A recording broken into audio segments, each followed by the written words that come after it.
శ్రీ విఘ్నేశ్వరాయ నమ. శ్రీ గురుభ్యో నమ. శ్రీ జగదంబికాయ నమ. మహాలక్ష్మీ చ విద్మహే విష్ణుపత్నే చ ధీమహి తన్నో లక్ష్మీ ప్రచోదయాతు. శ్రీదేవి భాగవతం వింటూ ఉన్నాము. ముందు భాగంలో దశమ స్కందంలో మను సావర్ణి సురధుడు అనేటటువంటి సావర్ణి మనువు యొక్క కథ, దాన్నే దేవి మహాత్మ్యం అని అంటారు. వైవస్వతో మను సంతతి, భ్రామరీదేవి వృత్తాంతము, అరుణాసుర సంహారము అనే విషయాలను విన్నాము. ఇప్పుడు ఏకాదశ స్కందం ప్రారంభించుకుని విందాము. నారాయణ మహర్షి ఆశ్చర్యకరమైన దేవీ మహాత్యాన్ని అద్భుతంగా వివరించి చెప్పావు. నన్ను ధన్యుని చేశావు. ఇప్పుడు ఇంకా దేవిని ఆరాధింపజేసే ఆచారం గురించి తెలుసుకోవాలని అనుకుంటున్నాను.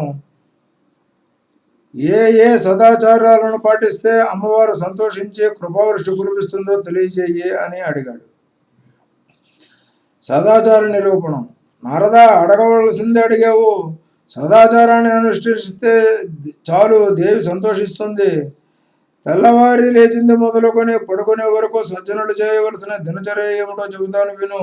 సూర్యోదయం నుంచి సూర్యాస్తమయం వరకు, పుట్టింది మొదలు గిట్టే వరకు సత్కర్మలే ఆచరించాలి. నిత్యకర్మలు, నైమిత్తిక కర్మలు, కామ్యకర్మలు ఉంటాయి.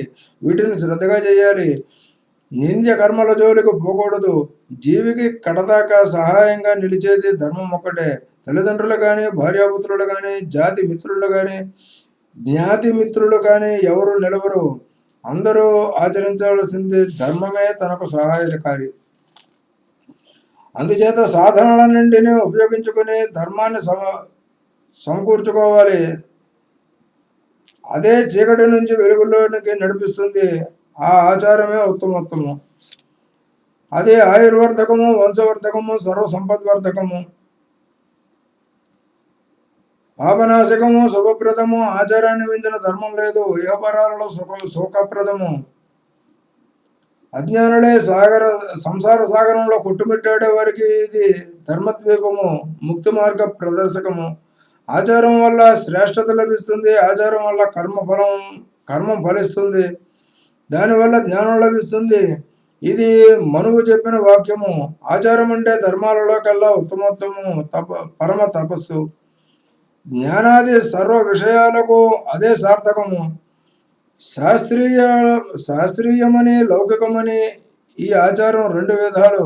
రెండూ అనుష్ఠింపదగినవే. దేనిని పరిచయించడానికి వీలు లేదు. గ్రామ, జాతి, దేశ, కుల ధర్మాలు ఉంటాయి. వాటిని పాటించాలి, ఉల్లంఘించకూడదు. దురాచారాన్ని లోకం నిందిస్తుంది. వాడు దుఃఖభాజనుడు అవుతాడు, వ్యాధి పీడితుడు అవుతాడు. ధర్మ విరుద్ధమైన అర్థకామాలను పరిచయించాలి. అలాగే లోక విరుద్ధమైన ధర్మాన్ని పరిచయించి అది సుఖప్రదం కాదు గనక నారాయణ మహర్షి మనకు శాస్త్రాలు అనేకం ఉన్నాయి. ధర్మ మార్గాలను నిర్ణయించడంలో దేనికి ప్రమాణంగా తీసుకోవాలి అనేది పెద్ద సందేహం. నారద, సందేహం ఏమీ లేదు. శృతి స్మృతులు రెండు కళ్ళు, పురాణమే హృదయము. ఇవి మూడు చెప్పినదే ధర్మము, మరొకటి కాదు. ఈ మూడింటిలోనూ పరస్పర విరోధం కనిపిస్తే అక్కడ వేదానిదే తుది తీర్పు. స్మృతి పురాణాల కన్నా వేదం చెప్పిందే ప్రమాణము. వేదంలోనే ద్వైతీభావం కనిపిస్తుంది. అప్పుడు అవి రెండు ధర్మాలుగానే పరిగణించాలి.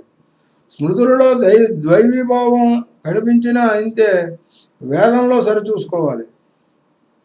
కొన్ని చోట్ల పురాణాలలోనూ తంత్ర గ్రంథాలలోనూ కనిపించే వాటిని కూడా యథాతథంగా ధర్మాలుగా స్వీకరించాలని కొందరు అంటున్నారు. కానీ అది సరికాదు. వేద విరుద్ధం కానంత వరకే పురాణాలు కానీ తంత్ర గ్రంథాలు కానీ ప్రామాణికాలు. అంటే వేద విరుద్ధం కానంత వరకే. వేదంలో ఉన్నట్లుగా చెప్పిన పురాణాల్లోనూ తంత్ర గ్రంథాల్లో చెప్పినవి అన్నీ తీసుకోవచ్చు.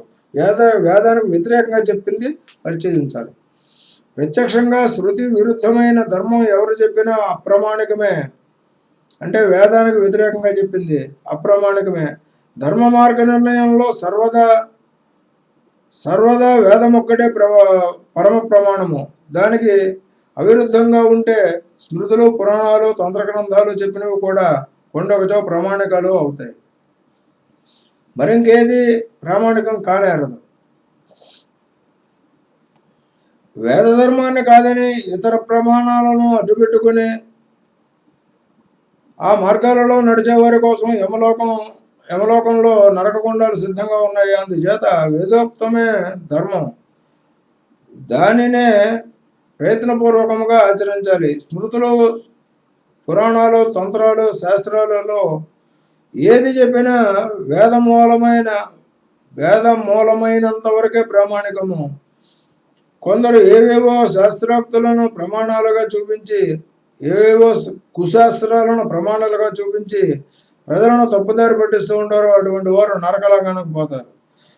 అక్కడ తలకిందులుగా వేలాడతారు. వేద విరుద్ధమైన ధర్మాలను ఆచరించే వామాచారులు, పాశుపతులు, లింగధారులు, తప్త ముద్రాంకితులైన వైఖానసులు వగైరా అందరూ నరకలోకానికి పోతారు. అందుచేత వేదం ఒప్పుకున్నదే సధర్మం, దాన్నే ఆచరించాలి. మరింక దేనిని అనుసరించినా నరకమే. నారద, మానవుడు పడుకోబోయే ముందు రోజంతా తాను చేయించింది, అన్నది, అనిపించింది, ఇచ్చింది, ఇప్పించింది ఒకసారి సమీక్ష చేసుకోవాలి. ధర్మబద్ధంగా ఉన్నాయా లేదా పరీక్షించుకోవాలి. ధర్మబద్ధం కాని పనులను మరుసటి రోజు నుంచి పరిచయించాలి. నిద్ర అయ్యాక తెల్లవారుజామునే లేచి బ్రహ్మధ్యానం చేయాలి. తొడల మీదకి కుడికాలు, అరికాళ్ళు పైకి వచ్చేటట్టు బాసింపేట వేసుకుని కొంచెం ఎత్తైన చోట కూర్చోవాలి. నడు నిటారుగా నిలబెట్టి వక్షస్సును నిగిడించాలి. కన్నులు మూసుకోవాలి. మనసును నిర్మలంగా ఉంచుకోవాలి. దంతాలను దాటించకూడదు, నాలుగును ఆడించకూడదు, ఇంద్రియాలను నిరోధించాలి. ఇలా కూర్చుని 2-3 సార్లు ప్రాణాయామం చేయాలి. హృదయంలో దీపంలాగా ఇష్టదైవాన్ని ధ్యానించాలి. ప్రాణాయామం. ఈ ప్రాణాయామం సధూమ, విధూమ, సగర్భ, అగర్భ, సలక్ష్య, అలక్ష్య భేదాలతో 6 విధాలు. ప్రాణాయామంతో సమానమైన యోగము ప్రాణాయామమే తప్ప మరొకటి లేదు. రేచక, పూరక, కుంభకాలు కలిపి ఒక ప్రాణాయామం. రేచక, పూరక, కుంభాలు వర్ణత్రయాత్మకాలు. ఇవి కలిస్తే ప్రణవాక్షరం ఏర్పడుతుంది. ఆ ఊ మ. కాబట్టి ప్రాణాయామం ప్రణవమయం. ఈడానాడి ద్వారా వాయువును తీసుకోవాలి. ఇది రేచకము. దాన్ని ఉదరంలో అంటే ఊపిరితిత్తుల్లో నిలపాలి. ఇది పూరకం. పింగళనాడి ద్వారాగా మెల్లగా 16 మాత్ర కాలంలో నిశ్వసించాలి. ఇది కుంభకం. ఇది సధూమ ప్రాణాయామం. ఇక ఆధారము, లింగము, నాభి, హృదయము, తాలు, మూలము, పాలభాగము. వీటిలో వరుసగా 2, 16, 20, 10, 6, 4 దళాలున్న పద్మాలను లిఖించాలి.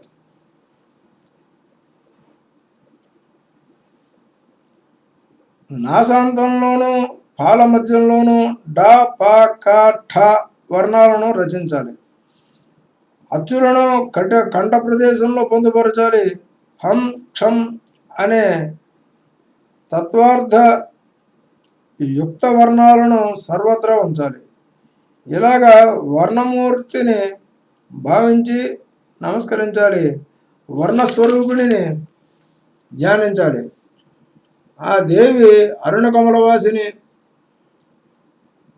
పొడి లాంటి రంగు, హరుడిచే నియమించబడిన చిహ్నాలు ధరించి ఉంటుంది. ఆవిడ రూపము బిసతంతు తనీయేస. తామరతూడు లోపలి దారంలాగా సన్నగా ఉంటుంది.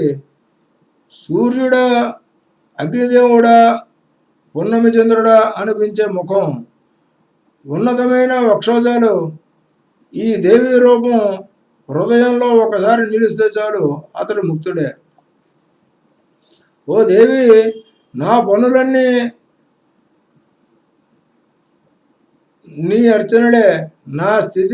నీ స్థితి నా గతి, తీర్థయాత్ర నా మతి, నీ చందన నా వాక్కు నీ స్థుతి. నేను సర్వాత్మకుడును, దేవుడును, నా దినచర్య అంతా నీ సమర్చనమే. దేవి, నువ్వే, ఇతరుడను కాను, నేను బ్రహ్మను, శోక విదూరుడను, సచ్చిదానంద రూపుడను అని ఆత్మానుసంధానం చేసుకోవాలి. బ్రహ్మైక్యానుసంధానం. ప్రథమ ప్రయాణంలో ప్రకాశమానమై, ప్రతి ప్రయాణంలో అమృతాయమానమై, అంతఃపదవిలో అనుసరించే ఆనందరూపిణి అబలను శరణు వేడుతున్నాను అని ప్రార్థించాలి. అటు పైన బ్రహ్మరంధ్రంలో గురువును ధ్యానించాలి.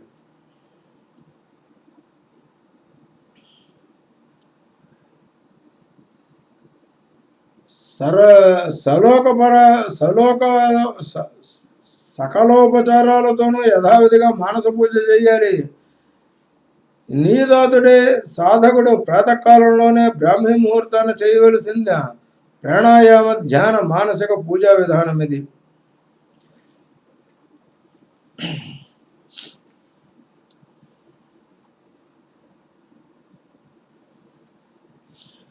ఇక శౌచక్రియ. నారద, వేదాంగాలు వల్లించిన ఆచారహీనుడైతే అతడిని అవి ఏవీ కాపాడలేవు, మృత్యుకాలంలో వదిలేస్తాయి. రెక్కలు వచ్చిన పక్షులు గూడు విడిచిపెట్టినట్టు వెళ్ళిపోతాయి. కనుక ఎంతటి పండితుడైనా సరే బ్రాహ్మీ ముహూర్తంలో, అంటే రాత్రి చివరి జాములో లేవాలి, వేదాధ్యయనం చేయాలి, కొంతసేపు ఇష్టదేవతను ధ్యానించాలి. యోగి అయినట్టయితే ప్రాణాయామాధికం నిర్వహించాలి. జీవ బ్రహ్మైక్యతను సాధించాలి. ఆ క్షణంలోనే జీవన్ముక్తుడవుతాడు.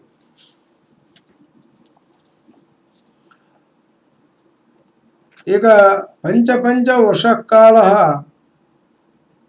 సప్త పంచారుణోదయ అష్టపంచ సద్భవేత్ ప్రాతః శేష సూర్యోదయ స్మృత. రాత్రి వేళలో చివరి 56 ఘటికలు ఉషకాలం, 57 ఘటికలు అరుణోదయము, 58 ఘటికలు ప్రాతకాలము, అటుపైన 60 ఘటికలకు సూర్యోదయము, సూర్యోదయం నుంచి సూర్యోదయానికి 60 ఘటికలు. ప్రాతకాలంలో బ్రాహ్మణుడు కాలకృత్యాలు తీర్చుకోవాలి. అందుకోసము నైరుతి దిశగా అమ్మువేటు దూరం వెళ్ళాలి, బాణం వేసినంత దూరం వెళ్ళాలి. అంటే మన శాస్త్రాల్లో చెప్పంది ఏదీ లేదండి, చాలా జాగ్రత్తగా చెప్తూ వచ్చారు. బహిర్భూమికి ఎక్కడికి వెళ్ళాలి, ఎలా వెళ్ళాలి, పళ్ళు కూడా ఎలా తోముకోవాలి అనేది మనకు చెప్పారు. మనం నేర్చుకోవడమే తరువే. బ్రహ్మచారి అయితే ఆ సమయంలో యజ్ఞోపవేతాన్ని చెవికి తగిలించుకోవాలి. గృహస్థు కానీ వానప్రస్థుడు కానీ అయితే నివేదంగా వేసుకోవాలి. వీపు మీద దండలా వేలాడేసుకోవాలి. నేల మీద గడ్డి పరకలు ఒత్తుగా కప్పి నెత్తి మీద అంగవస్త్రం వేసుకుని మౌనం పాటిస్తూ ఉమ్ములు వేయకుండా శ్వాసను నియంత్రించి, అంటే ముక్కకుండా మలమూత్ర విసర్జన చేయాలి. దున్నిన నేల మీద కానీ, నీళ్లల్లో కానీ, చితిలో కానీ, పర్వతాల మీద కానీ, పాడుబడిన గుడులలో కానీ, పుట్టల మీద కానీ, పచ్చిక బయళ్లలో కానీ ఈ విసర్జనలు చేయకూడదు. అలాగే ప్రాణుల మీద, గుంటలలోనూ నడదారుల్లోనూ చేయరాదు. నిలబడి విసర్జించరాదు. నారద, సంధ్యావందన సమయాల్లోనూ భోజన సమయాల్లోనూ పళ్ళు తోముకుంటున్నప్పుడు, పితృకార్యం చేస్తున్నప్పుడు, దైవకార్యం చేస్తున్నప్పుడు, మలమూత్ర విసర్జనల్లోనూ, సంభోగ సమయంలోనూ, గురు సన్నిభంలోనూ, యజ్ఞ యాగాదుల్లోనూ, దానాలు చేస్తున్న వేళల్లోనూ బ్రాహ్మణుడు మాట్లాడకూడదు. మౌనంగా ఆ పనుల్ని నిర్వహించాలి. బహిర్భూమికి కూర్చోబోయే ముందు దేవతలారా, ఋషులారా, పిశాచోగర రాక్షసులారా, కంటికి కనిపించని ప్రాణులారా, ఇక్కడ నుండి తొలగిపోండి, నేను మూత్ర విసర్జన చేస్తున్నాను అని ప్రకటించాలి. తొలగిపోమ్మని ప్రార్థించాలి. వాయువు, అగ్ని, విప్రుడు, సూర్యుడు, జలాశయము, గోవులు వీటిని చూస్తూ కానీ వీటి ఎదుట కానీ విసర్జన చేయకూడదు. పగటి వేళలో అయితే ఉత్తరముఖంగాను, రాత్రి వేళలో అయితే దక్షిణముఖంగాను కూర్చుని విసర్జించాలి. విసర్జించాక వాటి మీద మట్టితో కానీ, ఎండుటాకులు కానీ, గడ్డి గాదము కానీ కప్పాలి. మూత్రము చుక్కలు దారి పొడుగునా పడకుండా తగిన జాగ్రత్త తీసుకుని నీళ్ల దగ్గరకు వెళ్ళాలి. చెంబుతో నీళ్లు ముంచుకుని వేరే చోటుకు వెళ్ళి కడుక్కోవాలి. మట్టి రాసుకుని కడుక్కోవాలి. గట్టున ఉండే శ్వేత, రక్త, కృష్ణ, పీత వర్ణ మృత్తికలు పనికి వస్తాయి. బ్రాహ్మణుడు తెల్ల మట్టితోనే ఉపయోగించాలి. మిగతా వారికి అయితే ఏదైనా పర్వాలేదు. తెల్లమన్ను దొరకనప్పుడు దొరికిన మట్టినే బ్రాహ్మణుడు ఉపయోగించాలి. మట్టితో రుద్దుకోనిదే శుద్ధి కాదు. అయితే నీళ్లలో నుంచి కానీ, గుడి నుంచి కానీ, పుట్టమట్టి కానీ, ఎలకల కలుగుల నుంచి కానీ శౌచ విధి కోసం మట్టిని తీయరాదు. ఒకరు ఉపయోగించగా మిగిలిన మట్టి సుతరాము పనికిరాదు. మూత్ర విసర్జన కన్నా 2 రెట్లు మల విసర్జనకు, 3 రెట్లు మైథునానికి మృత్తికా శౌచం చేసుకోవాలి. లింగానికి 1 చేతికి 3, కాళ్ళ రెండింటికి 2 మట్టి ముద్దలు పులుముకోవాలి. ఇది మూత్ర శౌచం. మలమూత్ర శౌచానికి రెట్టింపు. లింగదేశంలో 2, గోద ప్రదేశంలో 5, చేతికి 10, కాళ్లకు రెండింటికి కలిపి 7 మట్టి ముద్దలు అవసరం అవుతాయి. ముందుగా ఎడమ పాదానికి, తరువాత కుడి పాదానికి మృతికను పులుముకోవాలి. శౌచక్రమం ఇది. గృహస్థుల కన్నా రెట్టింపు బ్రహ్మచారులకు, 3 రెట్లు వానప్రస్థులకు, 4 రెట్లు యతీశ్వరులకు ఈ శౌచం అధికంగా అవసరం. ఒక్కొక్క మట్టి ముద్ద కనీసం రాచ ఉసిరికాయంత ఉండాలి. ఎప్పటికప్పుడు ఒక్కొక్క ముద్దగానే తీసుకోవాలి. ఒకేసారి పెద్ద మట్టి ముద్దను తీసుకుని చిన్న ఉండలు చేసి పులుముకోకూడదని. పగటిపూట అయితే ఇంత శౌచము చేసుకోవాలి. రాత్రిపూట ఇందులో సగము, ఆతురుడైతే ఇంతకన్నా సగము, మార్గమధ్యంలో అయితే అంతకన్నా సగము శౌచం పాటిస్తే సరిపోతుంది. ఆసక్తులు బాలికల విషయంలో మరింత మినహాయింపు ఉంది. మలమూత్ర దుర్వాసన తొలగపోయేటట్టుగా మట్టి పులుముకుని ప్రక్షాళన చేసుకుంటే చాలు. ఇది అన్ని వర్ణాల వారికి వర్తించే శౌచ విధి అని మనువు చెప్పాడు. శౌచక్రియ ఎప్పుడూ ఎడమ చేతితోనే చేయాలి. కుడి చేతిని ఉపయోగించకూడదు. శరీరంలో బొడ్డు కింద భాగాన శుద్ధి చేయవలసి వచ్చినప్పుడు ఎడమ చేతిని, బొడ్డు పై భాగానికైతే కుడి చేతిని ఉపయోగించాలని నియమం. మలమూత్ర విసర్జన చేసిన చోటుకి జల పూర్ణ పాత్రను తీసుకువెళ్ళకూడదు. తెలియక అలా తీసుకుని వెడితే ప్రాయశ్చిత్తం తీసుకోవాలి. కేవలము నీళ్లు తాగి 3 రాత్రులు పస్తులుండి తరువాత జపం చేయాలి. అలాగని శౌచకర్మకు ఆలస్యం చేయకూడదు.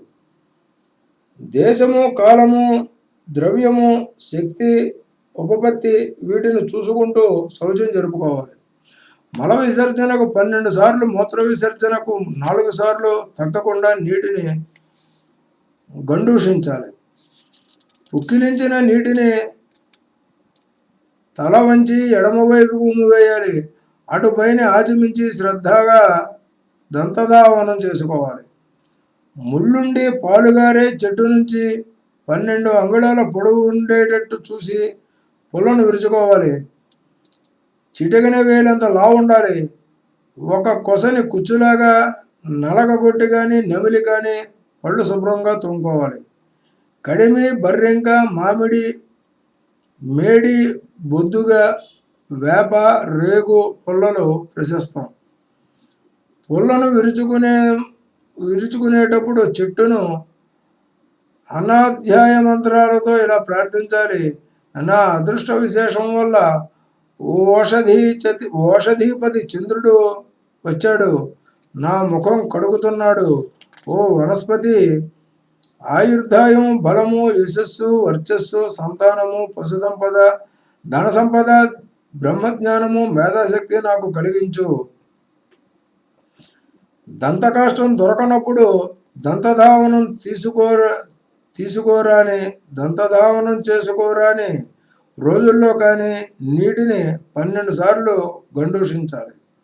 బాగా పుక్కిలించి ఉమ్మివేయాలి. పాడ్యమి, అమావాస్య, షష్ఠి, నవమి, ఏకాదశి, రవివారాల్లో దంతాలకు పుల్ల తగిలించకూడదు. 7 తరాలు నశిస్తాయి. దంతధావనం అయ్యాక నోరు పుక్కిలించి కాళ్ళు కడుక్కొని పరిశుభ్ర జలాన్ని ముమ్మారు ఆచమించాలి.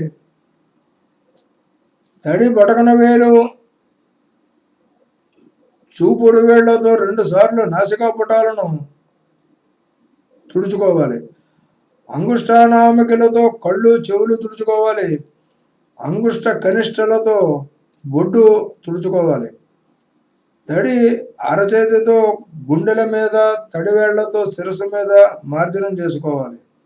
ఆచమనాధికం: నారద, శుద్ధము, స్మార్తము, పౌరాణికము, వైదికము, తాంత్రికము, శ్రౌతము అని ఆచమనం 6 విధాలు. మలమూత్ర శౌచము తరువాత చేయవలసింది శుద్ధాచమనము. ఆచాంతంలో అంటే వైదిక విధులలో స్మార్త పౌరాణికాచమానాలు, బ్రహ్మ యజ్ఞాదులలో శ్రౌత వైదికాచమానాలు, అస్త్ర విద్యా సమయాదులలో తాంత్రికాచమనము చేయాలి. ఆచమించిన తర్వాత ఓంకార గాయత్రిని జపిస్తూ శిఖను ముడివేసుకోవాలి. పునరాచమనం చేసి గుండెలను, చేతులను, భుజాలను మార్జించుకోవాలి. తుమ్మడము, ఉమ్మడము, పళ్ళు కుట్టుకోవడము, అసత్యం ఆడటము, పద్ధతులతో సంభాషించడము ఇలాంటివి చేసినప్పుడు కుడి చెవిని స్పృశించుకోవాలి. అగ్ని, జల, వాయుదేవతలు, సూర్యచంద్రులు, చతుర్వేదాలు బ్రాహ్మడి కుడి చెవిలో ఉంటాయి.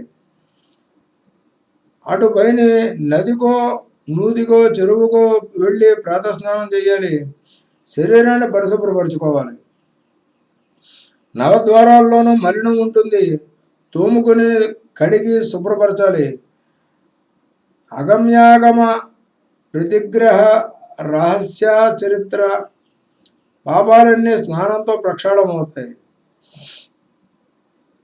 స్నానము చేయకుండా ఆచరించే సత్కర్మలన్నీ నిష్ఫలమవుతాయి కనుక నిత్యము ప్రాతస్నానం చేయాలి. అది దర్భలు చేతపట్టుకునే చేయాలి. హోమకాలం దాటిపోకుండా ప్రాతస్నానం ముగించుకోవాలి. స్నానం కాగానే సంధ్యావందనం ఆచరించాలి. 7 రోజుల పాటు ప్రాతస్నానం చేయకపోయినా, 3 రోజులు సంధ్య వార్చకపోయినా, 12 రోజులు అగ్నికార్యం ఎగ్గొట్టిన ద్విజుడు కులభ్రష్టుడవుతాడు. నారద, గాయత్రి కన్నా గొప్ప మంత్రం యహపరాలలో ఎక్కడా లేదు. గానం చేసిన వాడిని అంటే జపం చేసిన వాడిని కనుక గాయత్రి అన్నారు. ముమ్మారు ప్రాణాయామం చేసి ప్రణవాక్షర సహితంగా వ్యాహృతి త్రయంగా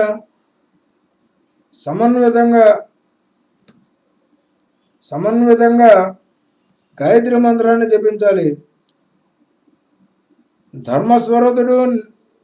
ధర్మనిరతుడు, స్వధర్మనిరతుడు, శృతి సంపన్నుడు అయిన బ్రాహ్మణుడు వైదిక గాయత్రినే జపించాలి తప్ప లౌకిక మంత్రాన్ని అంటే వ్యాహృతి రహితం జపించకూడదు.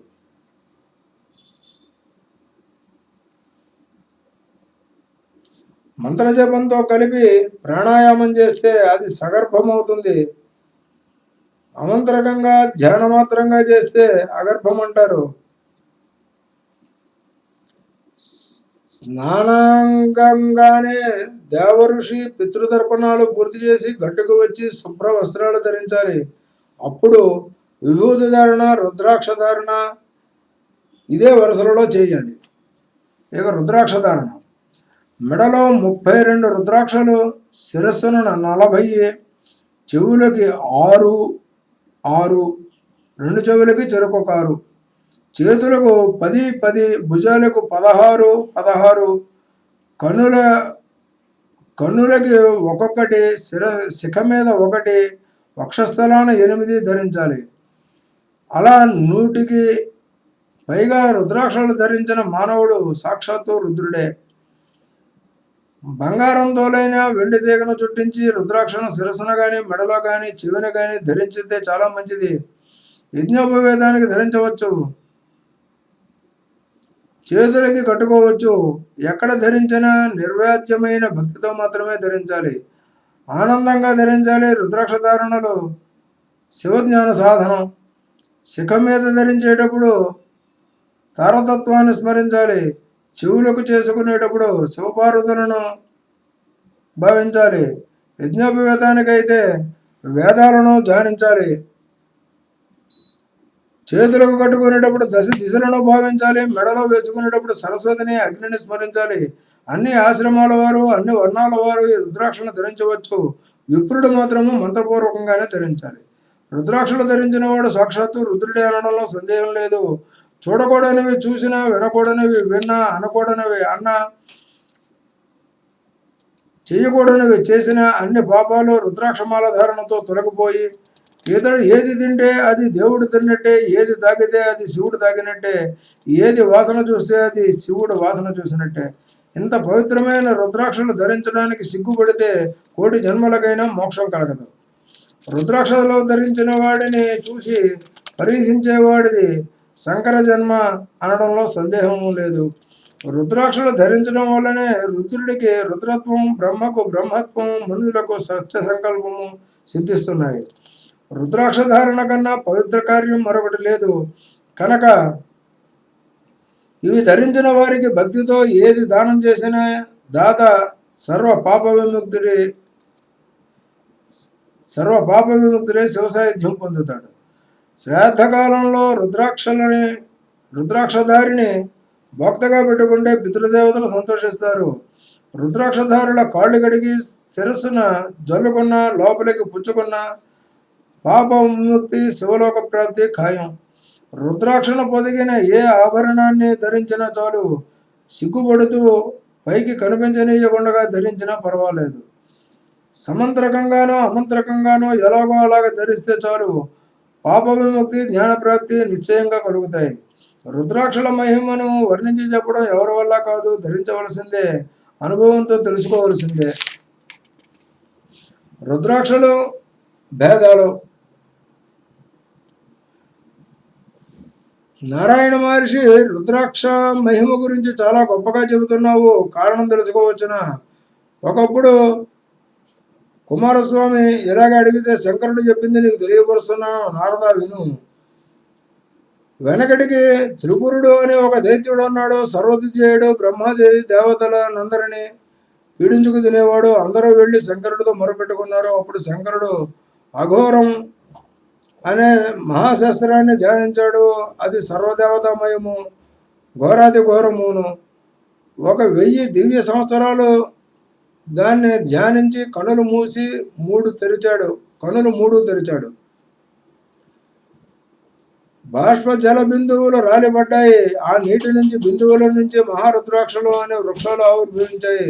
సూర్యనేత్రం నుంచి రాలిపడిన జల బిందువులతో కపిలవర్ణంలో 12, సోమనేత్రం నుంచి శ్వేతవర్ణంలో 16, వహ్నినేత్రం నుంచి కృష్ణవర్ణంలో 10 రకాలు రుద్రాక్షలు మొలిచాయి.